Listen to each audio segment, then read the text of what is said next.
Hello dear students, welcome to our YouTube channel maths by Rajesh sir.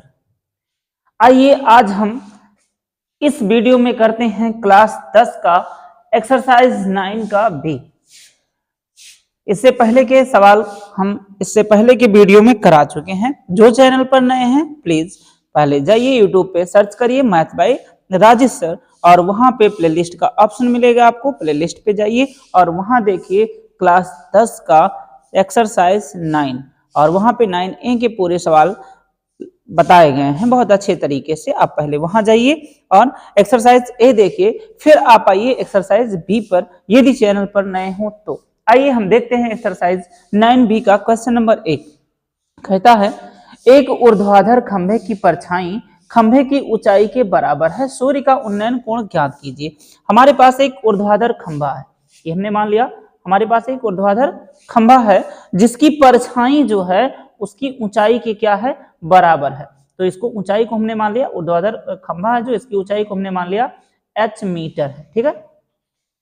तो इसकी जो परछाई होगी ये भी कितनी हो जाएगी, h मीटर हो जाएगी, क्योंकि क्वेश्चन कहता है कि ऊर्ध्वाधर खंभे की परछाई खंभे की ऊंचाई के बराबर है, ठीक है। और तो सूर्य का उन्नयन कोण पूछता है, ये जो कोण बनेगा ये कोण कितना होगा, तो इस कोण को हमने मान लिया है थीटा। तो यहां से रिलेशन देखते हैं, लंब पता है आधार पता है, तो रिलेशन लगा देते हैं tan थीटा बराबर लंब की वैल्यू h बटे आधार की वैल्यू भी h है, h से h कैंसिल हो गया, तो यहां से हमको मिला tan थीटा बराबर 1।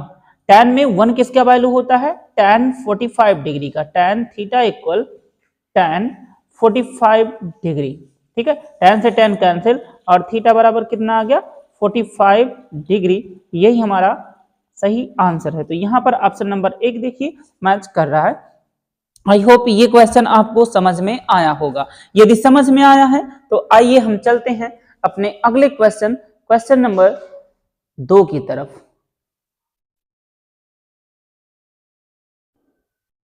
जी हमारे सामने क्वेश्चन नंबर 2 है।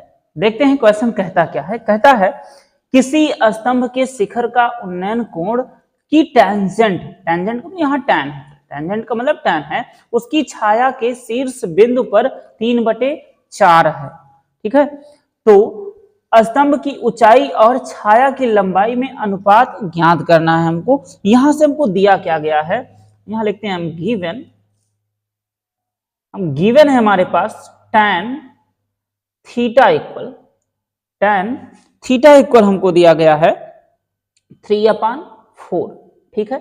tan थीटा इक्वल दिया गया 3/4 जी। tan बराबर होता क्या, लंब बटे आधार। तो ये वैल्यू कौन सी है, लंब है, और ये वैल्यू आधार की है। तो हमको पूछता है तो स्तंभ की ऊंचाई मतलब जो ऐसे लंबा होगा, यहाँ फिगर भी बना देते हैं थोड़ा सा रफली देखिएगा। ये ऐसे कुछ है, ये लंब की वैल्यू कितनी दी है 3 और आधार की वैल्यू दी है 4। जो ये होगा ये आधार है, यही तो इस स्तंभ की परछाई होगी।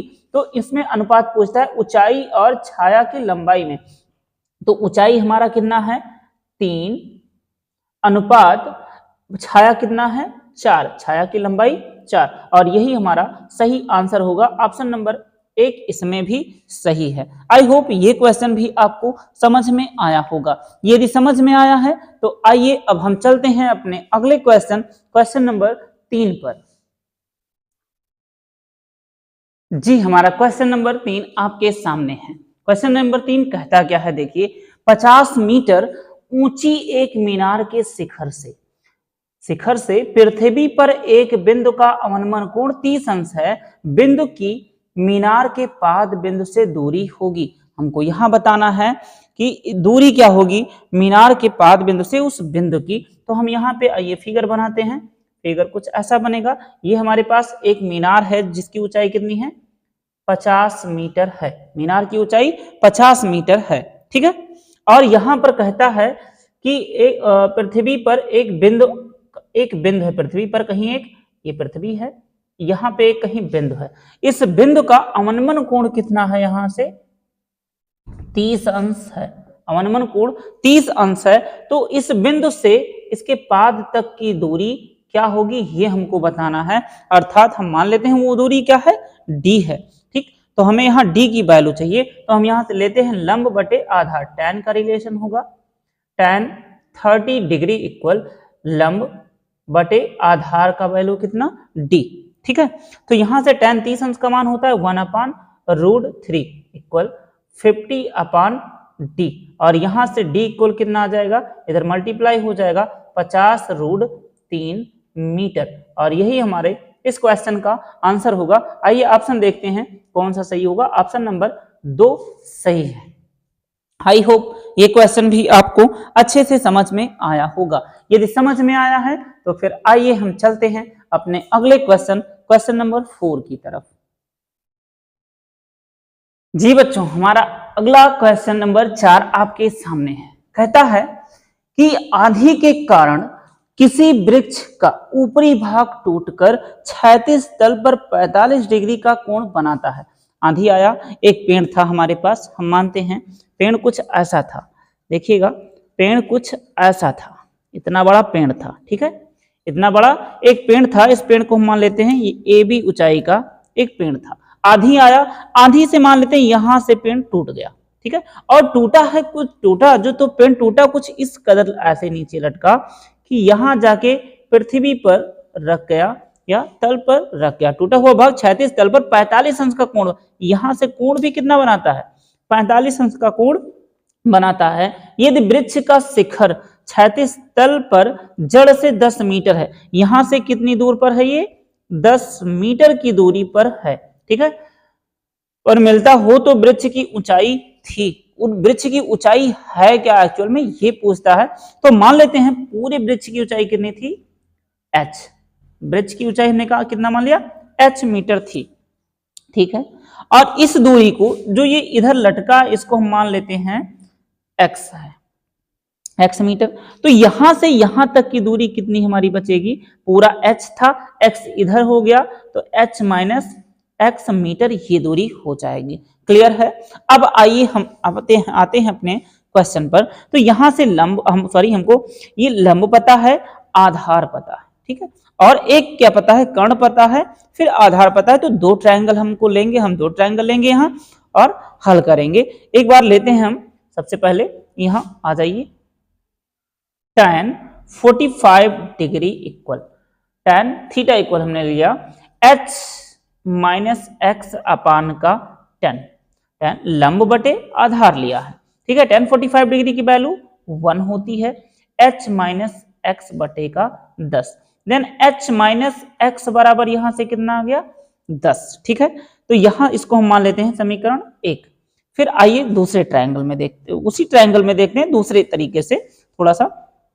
हम इस बार लेते हैं cos का relation, cos 45 degree equal cos बराबर होता है आधार बटे कर्ण, आधार की वैल्यू कितनी 10, कर्ण की वैल्यू x, और cos 45 डिग्री की वैल्यू जो हमारी होती है 1/√2 होता है, ठीक है, 10 बटे x। तो यहां से x बराबर कितना आ गया हमारा 10√2, इसको हमने कह दिया समीकरण 2। अब समीकरण 1 व 2 से हम देख लेते हैं, समीकरण 1 व 2 से, ठीक है, समीकरण 1 और 2 से जब हम देखेंगे तो यहां से h माइनस एक्स था, x के स्थान पे हम कितना रखेंगे 10√2 रख देंगे इक्वल 10, ये 10 इधर माइनस है उधर जाएगा प्लस हो जाएगा, तो h बराबर हमारा आ जाएगा 10 प्लस 10√2, और 10 को कॉमन ले लेंगे तो यहां से हो जाएगा 10√2 प्लस का 1 मीटर, ठीक है। h बराबर हमारा कितना आ जाएगा, वृक्ष की ऊंचाई कितनी आ जाएगी 10√2 प्लस का 1 metre. Option number 3 is correct option. I hope ये क्वेश्चन आपको अच्छे से समझ में आया होगा। यदि समझ में आया है तो फिर आइए हम चलते हैं अपने अगले क्वेश्चन नंबर 5 की तरफ। जी, हमारा क्वेश्चन नंबर 5 आपके सामने है। क्वेश्चन देखते हैं क्या कहता है। एक झंडे के लट्ठे के पाद से 50 मीटर की दूरी पर एक बिंदु A है। एक झंडे का लट्ठा है, मान लेते हैं यहाँ एक इतना बड़ा झंडा है, ये क्या है झंडे का एक लट्ठा है, ठीक है। इतना बड़ा एक झंडे का लट्ठा है और इसके पाद बिंदु से 50 मीटर की दूरी पर, कितने मीटर की दूरी पर, 50 मीटर की दूरी पर एक बिंदु है। इस बिंदु को हमने मान लिया ए है, ठीक है। और यहां पे आगे कहता है यदि पी ए बी बराबर, यहां से पी ए बी हमको देखना, इसको मान लिया हमने पी, ठीक है, ये पी है और पी ए बी यहां पे एक रेखा है और ये कोण बनता है पी ए बी, ये कितना है 60 अंश है, ठीक है। तो झंडे की ऊंचाई, ये झंडे की ऊंचाई, झंडा यहीं तो लगेगा, तो झंडे की ऊंचाई क्या होगी ये हमको बताना है। इसको हमने मान लिया h है, झंडे की ऊंचाई कितनी मान ली हमने h है। तो यहां से हम संबंध देखेंगे, tan का बनना है tan 60 डिग्री इक्वल लंब बटे आधार h बटे 50, tan 60 अंश का मान होता है √3 h/50, ठीक है। यहां से h बराबर कितना हो जाएगा 50 √3 मीटर, 50 √3 मीटर। आई होप ये क्वेश्चन भी आपको समझ में आया होगा। ऑप्शन देख लेते हैं, ऑप्शन नंबर 1 बिल्कुल सही ऑप्शन है, ठीक है। समझ में आया या नहीं? यदि समझ में आया है तो आइए हम चलते हैं अपने अगले क्वेश्चन, क्वेश्चन नंबर 6 पर। जी, हमारा क्वेश्चन नंबर 6 आपके सामने है।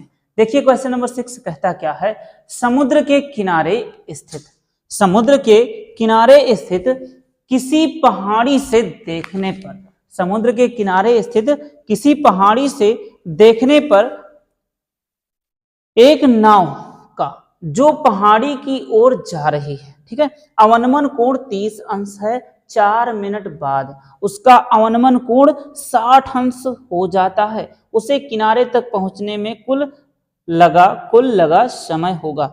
ऑप्शन है 3 मिनट, 2 मिनट, 12 मिनट और 8 मिनट। तो आइए हम देखते हैं, ये हमारे पास समुद्र के किनारे एक पहाड़ी स्थित है, समुद्र के किनारे एक पहाड़ी स्थित है। इस पहाड़ी को हमने नाम दे दिया ए बी, ठीक है, पहाड़ी को नाम दे दिया है ए बी, जो समुद्र के किनारे स्थित है। अब कहता है यहां से देखने पर ये ऐसे कहीं किनारा होगा, ठीक, यहां कभी एक नाव कहीं से देखता है, ठीक है, यहां से नाव देखता है पहले, तो इसका अवनमन कोण कितना होता है 30 अंश। थोड़े समय बाद, थोड़े समय नहीं, 4 मिनट के बाद, 4 मिनट के बाद, 4 मिनट के बाद उसका कोण जो हो जाता है वो हो जाता है कितना 60 अंश का हो जाता है, ठीक, 60 अंश का हो जाता है। तो यहां से यहां तक पहुंचने में कुल समय कितना लगा, तो मान लेते हैं पूरा समय कितना लगा है t मिनट, यहां से 4 लगा तो ये इतने में कितना लगेगा t-4 मिनट, ठीक है। थोड़ा सा इसको नाम भी देते हैं, इस बिंदु को ए बी सी और यहां पे जो बिंदु है इसको हमने मान लिया है डी, ठीक है। तो हम लेते हैं सबसे पहले त्रिभुज, त्रिभुज ए बी सी में, किस त्रिभुज में लिया है ए बी सी में। यहां देखिएगा रिलेशन जो हमारा बनता है tan का, त्रिभुज ए बी सी में हम tan का रिलेशन लगाएंगे और tan बराबर होता है लंब बटे का आधार। लंब हमको नहीं पता तो हम इसको मान लेते हैं, लंब हमारा कितना है ये h मीटर है, ठीक है, लंब कितना है h मीटर। तो यहां से हमारा हो जाएगा tan थीटा बराबर, tan और थीटा की वैल्यू किसमें ए बी सी में 30 डिग्री है, tan थीटा बराबर h, tan थीटा बराबर h अपान का ये लंब हो गया, आधार कितना है t है, ठीक है, आधार पूरा कितना था t था। यहां से tan 30 अंश का मान होता है 1/√3 इक्वल h अपान t, क्लियर है, h अपान t। तो यहां से कितना आ जाएगा, हम निकालते हैं यहां से t इक्वल निकाल लें, यहां से t इक्वल हम निकालेंगे तो यह आ जाएगा √3h, t इक्वल कितना आ गया √3h। लेकिन हमें चाहिए क्या, h चाहिए,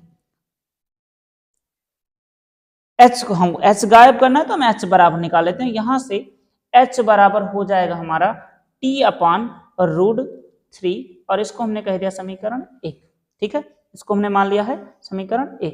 अब देखते हैं दूसरे त्रिभुज में, दूसरा त्रिभुज हमारे पास क्या है ए बी डी में। हम त्रिभुज किस में देखते हैं ए बी डी में, यहां भी tan का ही संबंध बनेगा, tan 60 डिग्री इक्वल, लंब h है, आधार t-4 है, tan 60 अंश का मान होता है √3 h अपान t-4।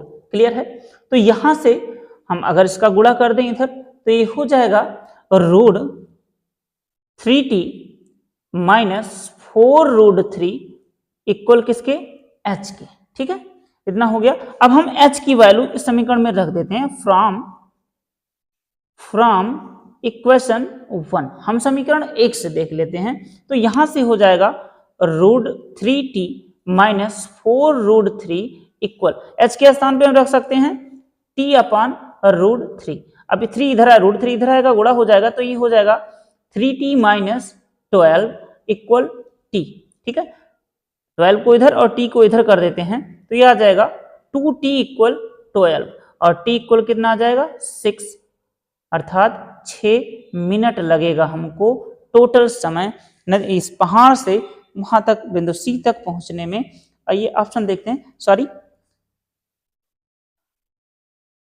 ऑप्शन तो मैच नहीं हो रहा है, ऑप्शन मैच नहीं हो रहा है, ऑप्शन मैच नहीं हो रहा है। आइए हम देखते हैं, इस बिंदु से कहता है, एक मिनट वेट, इस बिंदु से यहां तक पहुंचने में कितना समय लगेगा? ये टोटल टाइम हमको लगा है 6 मिनट। आइए देखते हैं आगे, तो बिंदु डी से ए तक पहुंचने में कितना समय लगेगा? यहां लिखते हैं बिंदु डी से ए तक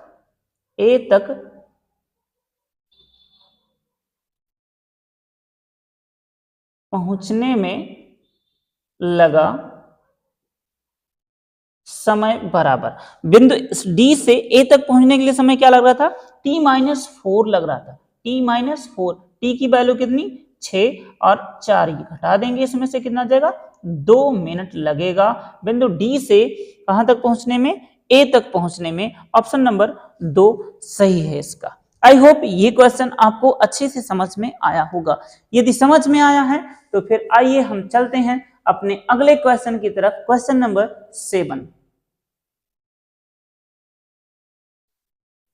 जी, हमारा क्वेश्चन नंबर 7 आपके सामने है। देखिए कहता क्या है क्वेश्चन नंबर 7, कहता है एक 80 मीटर चौड़ी सड़क के दोनों ओर आमने सामने समान लंबाई वाले 2 खंभे लगे हुए हैं। आइए बनाते हैं। एक 80 मीटर चौड़ी सड़क है। ठीक है, ये कितना है? 80 मीटर चौड़ी सड़क है। कितनी है? 80 मीटर चौड़ी सड़क है। इसके आमने सामने, ये एक इधर और एक इधर, आमने सामने क्या लगे हैं? 2 खंभे लगे हैं बिल्कुल समान ऊंचाई के। तो इसकी ऊंचाई को हम h मान लेते हैं, तो इसकी ऊंचाई भी कितनी हो जाएगी? h हो जाएगी। अब कहता है कि एक कोई, आगे देखते हैं, इन दोनों खंभों के बीच सड़क के एक बिंदु से, कहीं इस दोनों खंभों के बीच में कहीं एक बिंदु है, मान लेते हैं वो बिंदु यहां है। ठीक है, यहां से देखने पर, इस बिंदु से देखने पर खंभों के शिखर का उन्नयन कोण क्रमशः 60 अंश और 30 अंश है। एक का है कितना? 60 अंश है और दूसरे का कितना है? 30 अंश है। ठीक है, 30, 60 और 30 अंश है। खंभे की ऊंचाई और खंभे से बिंदु की दूरी ज्ञात कीजिए। हमें खंभे की ऊंचाई ज्ञात करनी है, ये h निकालनी है, और ये बिंदु को हम मान लेते हैं C। इस बिंदु को निकालना है, इसको मान देते हैं B, A, D और E। हमने नाम भी दे दिया है। हमारे पास ट्रायंगल क्लियर हो चुका है। तो हम सबसे पहले लेते हैं त्रिभुज। सबसे पहले हम लेते हैं त्रिभुज, यहां लेते हैं त्रिभुज ABC में। किस त्रिभुज में लिया है? ABC में हमने लिया। यहां से मिलता है tan 60 डिग्री इक्वल, थोड़ा सा और कुछ मानते हैं, यहां से यहां तक की दूरी को हमने मान लिया है x। ठीक है, और इधर की जो दूरी हो जाएगी ये मिलेगा हमको 80 - x मीटर। क्लियर है? ठीक, तो यहां पे देखिए tan 60 डिग्री इक्वल हमारा आ जाएगा यहां से h अपान का x। तो यहां से इसकी वैल्यू √3 इक्वल h अपान x। क्लियर? तो यहां से h बराबर कितना आ जाएगा? h बराबर आ जाएगा √3x, और इसको हमने कह दिया समीकरण 1। क्लियर है? अब दूसरा त्रिभुज हम लेते हैं, त्रिभुज CDE में। त्रिभुज CDE में लेते हैं, यहां से मिलेगा tan 30 डिग्री इक्वल h अपान 80 माइनस का x। कितना हो जाएगा? tan 30 डिग्री इक्वल h अपान 80 माइनस का x। क्लियर है? आइए अब आगे देखते हैं। tan 30 डिग्री की वैल्यू होती है 1 अपान √3 इक्वल h अपान 80 माइनस x। क्लियर? यहां से अब आगे इसका हम अगर गुणा करवा दें तो ये हो जाएगा √3h इक्वल 80 माइनस का x। इसको हमने कह दिया समीकरण 2। अब दोनों समीकरण से ले लेंगे सर। समीकरण 1 और 2 से हम ले लेते हैं।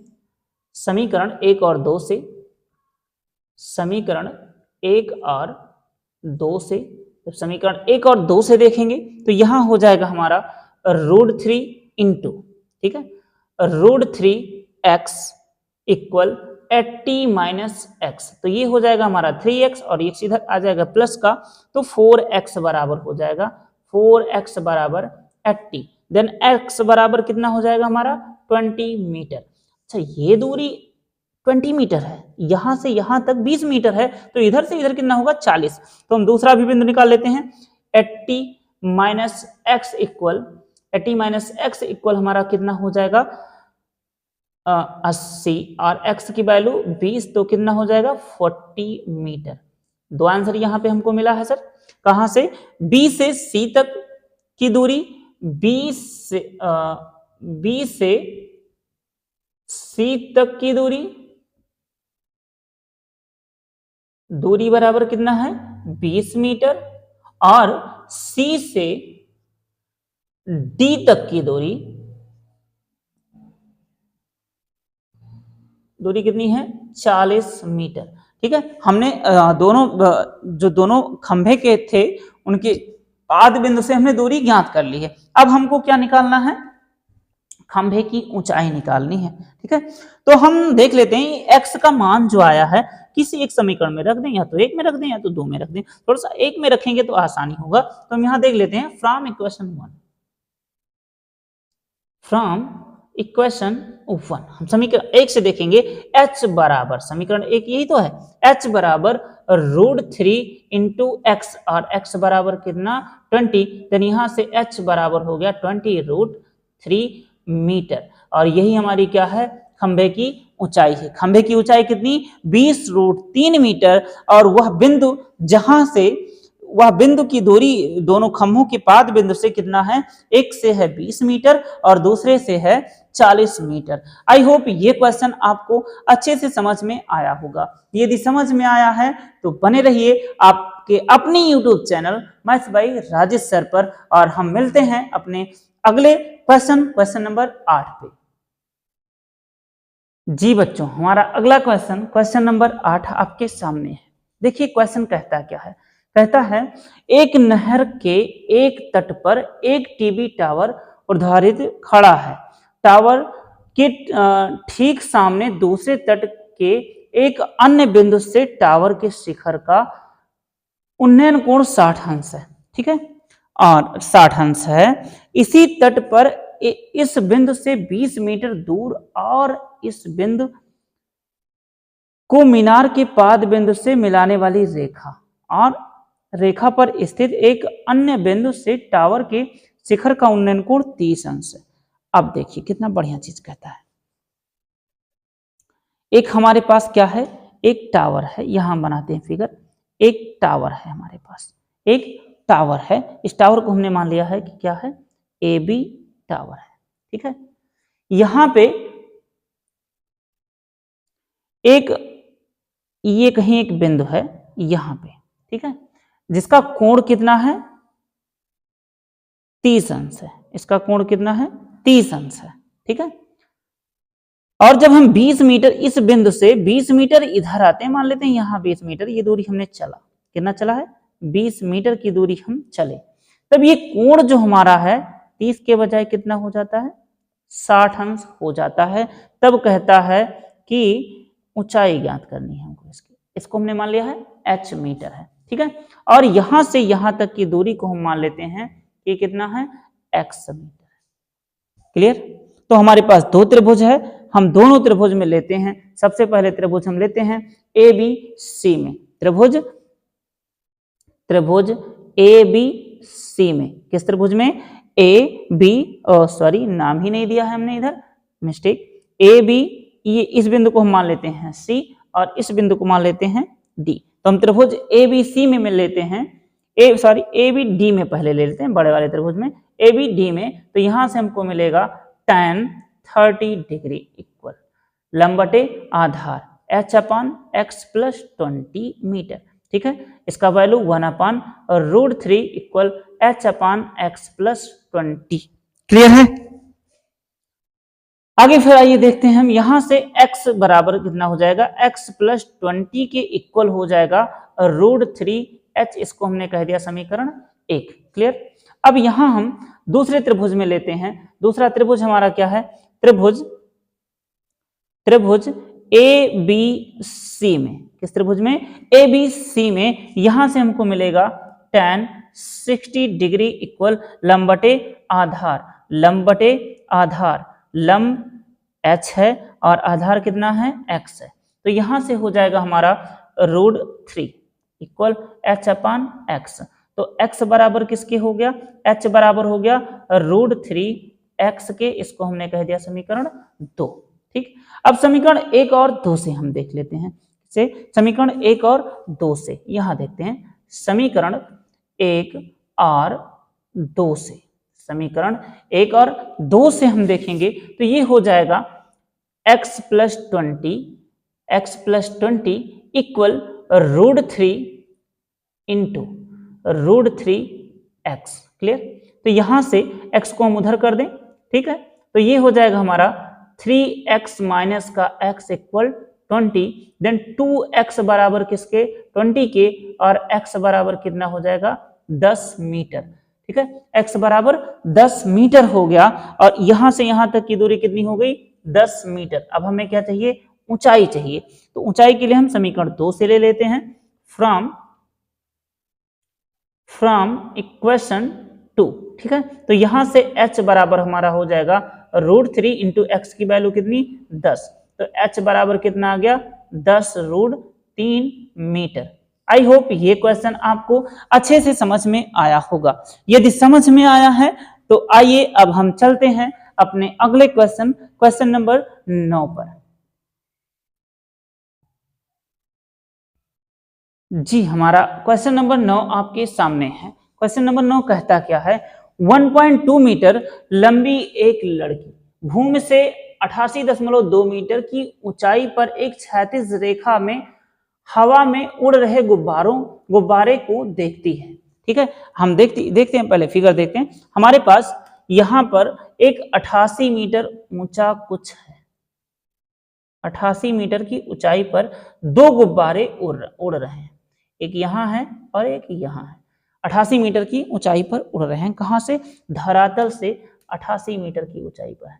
यहाँ से कितना है? 88.2 मीटर की ऊंचाई पर उड़ रहा है दोनों गुब्बारा। ठीक है, इतना ऊंचाई पर उड़ रहा है। अब कहता है एक 1.2 मीटर, एक लड़की है जो 1.2 मीटर की है, कहीं से देख रही है, आगे यहाँ कहीं से एक लड़की देख रही है। कितनी बड़ी? 1.2 मीटर की लड़की है जो देख रही है इस गुब्बारे को। अच्छा, ये दूरी पूरी तो जाएगी यहाँ तक 1.2 मीटर। ठीक है, तो यहाँ से यहाँ तक की दूरी कितनी हो जाएगी हमारी? यहाँ से यहाँ तक की दूरी कितनी हो जाएगी? 1.2 सब्ट्रैक्ट कर देंगे तो कितना आ जाएगा? 87 मीटर। क्लियर? अब ये देखती है, अगर यहाँ इस गुब्बारे को देखती है तो कितना कोण बनता है? 30 अंश का, और इसको देखती है तो कितने बनता है? 60 अंश का कोण बनता है। ठीक है, तो कहता है कि दोनों गुब्बारों के बीच की दूरी, आगे देख लेते हैं थोड़ा सा। कुछ समय बाद उन्नयन कोण 60 अंश हो जाता है। एक ही गुब्बारा था भाई, उसी का पहले 30 अंश था, तो कुछ समय बाद 60 अंश हो गया। ठीक है, घटकर 30 अंश हो जाता है। इस अंतराल के दौरान गुब्बारे द्वारा तय की गई दूरी, ये जो गुब्बारा दूरी तय कर रहा है यहां से यहां तक, ये गुब्बारे द्वारा तय की गई दूरी हमको बतानी है। इतनी दूरी को हमने मान लिया है x। ठीक है, और यहां से यहां तक की दूरी को हम मान लेते हैं ये h है। क्लियर? और वो तो 87 है ही। अब हम इसमें निकाल लेते हैं, इसको थोड़ा सा नाम भी दे देते हैं, a B और इसको नाम दे दिया है इस बिंदु को C, इसको कह दिया D और इसको कह दिया है E। क्लियर है? आइए अब देखते हैं, थोड़ा सामान देते हैं हम। माना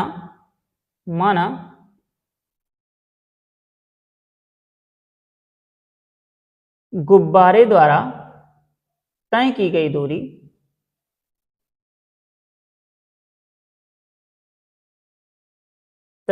दूरी बराबर x मीटर। गुब्बारे द्वारा तय की गई दूरी क्या है? x मीटर है। और मानते हैं हम, माना AC बराबर h मीटर है। जो AC है वो कितना है? h मीटर है। इतना चीज हमने मान लिया है। आई होप फिगर में आपको कोई समस्या नहीं आ रही होगी। फिगर क्लियर है? फिगर ही सब कुछ है भैया इसमें। अगर फिगर समझ जाते हैं तो सवाल में कोई समस्या नहीं आएगी। आइए अब हम देखते हैं अपने त्रिभुज ABC में। त्रिभुज ABC में देखते हैं हम, त्रिभुज ABC में देखते हैं। यहां से हमको मिलेगा tan 60 डिग्री इक्वल 87/x। लंबटे आधार होता है तो इसकी वैल्यू होती है √3 इक्वल 87/x। तो यहां से सॉरी, हमारी जो ये थी आधार x था इसमें, ठीक है। आधार किस त्रिभुज में लिया हमने? ABC में आधार h था, x नहीं था, h था। सॉरी, क्षमा चाहते हैं गलती के लिए। और यहां से h बराबर हमारा कितना हो जाएगा? 87/√3। क्लियर है? अब हम दूसरा ट्रायंगल लेते हैं अपना। दूसरा ट्रायंगल हमारा क्या है? त्रिभुज ADE में। हमने किस में लिया है? ADE में, बड़े वाले त्रिभुज में लिया है। तो यहां से हमको मिलेगा tan 30 अंश बराबर लंब की वैल्यू 87 बटे आधार। इतना x है और इतना h है तो ये हो जाएगा x प्लस का h 1/√3। इसकी वैल्यू 87 बटे का x plus h, cross multiply हो जाएगा।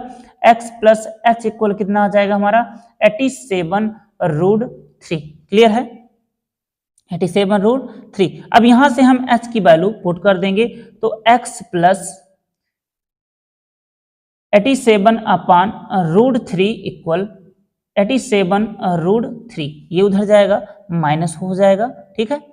ये उधर जाएगा माइनस हो जाएगा तो यहां से x बराबर निकल के आएगा 87√3 माइनस का 87/√3। क्लियर है? यहां से x बराबर हमारा हो जाएगा, हम यहाँ पे एलसीएम ले लेंगे तो ये हो जाएगा 87 × 3 माइनस 87 अपान का √3। x बराबर अब कितना मिलेगा सर? इसका गुणा हो जाएगा हमारा 261 माइनस का 87 अपान का √3। x बराबर आगे हल करते हैं 174 अपान का √3 से ऊपर नीचे मल्टीप्लाई कर देते हैं क्योंकि रूट में वैल्यू नीचे अच्छी नहीं लगती देखने में। तो ये हो जाएगा हमारा 174√3 अपान का 3 और 3 से डिवाइड कर देंगे तो ये 58 टाइम्स आएगा और x बराबर कितना आ जाएगा? 58√3 मीटर। दूरी कितना तय करेगी? जो गुब्बारा है वो 58√3 मीटर की दूरी तय करता है। आई होप ये क्वेश्चन भी आपको बहुत अच्छे से समझ में आया होगा। यदि समझ में आया है तो आइए अब हम चलते हैं अपने इस क्वेश्चन के अंतिम सवाल पर, सवाल नंबर 10, और इसी पे ये एक्सरसाइज 9 खत्म। आइए आखिरी सवाल देखते हैं इस एक्सरसाइज का हम। जी, हमारा अगला और लास्ट क्वेश्चन आपके सामने है। देखिए कितना प्यारा क्वेश्चन आया है। कहता है एक सीधा राजमार्ग एक मीनार के पाद तक जाता है। एक सीधा राजमार्ग है, ये सीधा राजमार्ग है, ये सीधा राजमार्ग है। यहाँ देखिए ये सीधा राजमार्ग है जो एक मीनार के कहां तक जाता है? पाद बिंदु तक जाता है। ठीक है, एक सीधा मीनार है जो मीनार के पाद बिंदु तक जाता है। हमने इसको मान लिया है A और D और इसकी ऊंचाई को हम मान लेते हैं, मीनार की ऊंचाई को h मीटर है। क्लियर है? अब कहता है हाँ, मीनार के शिखर पर यहां पर खड़ा एक आदमी एक कार को 30 अंश की ये आदमी जो खड़ा है एक कार को देखता है यहाँ पे, और उसका कोण कितना है 30 अंश का 6 सेकंड बाद कहां तक गया, ये मान लेते हैं यहां तक आया, कितने समय में 6 सेकंड में यहां तक आया, और उसी का कोण कितना हो गया 30 अंश 60 अंश हो गया। ठीक है, पहले 30 था, अब कितना हो गया 60 अंश हो गया। तो यहां से यहां तक पहुंचने में कितना समय लगेगा, इस बिंदु से हो जाता है, इस बिंदु से मीनार के पास तक पहुंचने में कार द्वारा लिया गया समय टी कितना होगा, हमको टी बताना है। ठीक है, तो यहाँ पे हम दो त्रिभुज देख रहे हैं, हम लेते हैं पहले त्रिभुज, ले लेते हैं हम त्रिभुज ए बी डी में, त्रिभुज A B D, A B और इसको नाम देते हैं सी, और डी आपके सामने है। त्रिभुज ए बी डी में हम लेते हैं तो यहाँ पे हमको मिलेगा tan 30 अंश, tan 30 अंश बराबर लंब बटे आधार h/6 प्लस टी हो जाएगा, 1/√3 इसकी value h/6 plus T. Clear है? ठीक है, तो यहां से अब 6 प्लस टी इक्वल हो गया √3h, और इसको हमने कह दिया समीकरण 1। ठीक, आइए फिर आगे देखते हैं त्रिभुज सी डी ए में, किसमें सी डी ए में, यहां से हमको मिलेगा tan 60 अंश बराबर लंब बटे आधार, इसकी वैल्यू √3 और h/t। क्लियर है? तो यहां से h इक्वल कितना निकल के आएगा √3t, और इसको हमने कह दिया समीकरण 2। अब हम देख लेते हैं समीकरण 1 व 2 से, दोनों समीकरण से देख लेते हैं 1 व 2 से। तो यहां से मिलेगा 6 plus T equal √3 into √3t। Clear है? ये √3 इंटू √3 कितना हो गया 3, और ये इधर प्लस है उधर जाएगा माइनस, तो 3t माइनस का t इक्वल का 6, यहां से आ जाएगा 2t इक्वल 6, तो t बराबर कितना आ जाएगा 3 क्या सेकंड, 3 सेकंड। इस बिंदु से यहां तक पहुंचने में कितना समय लगेगा 3 सेकंड लगेगा। आई होप ये क्वेश्चन आपको अच्छे से समझ में आया होगा।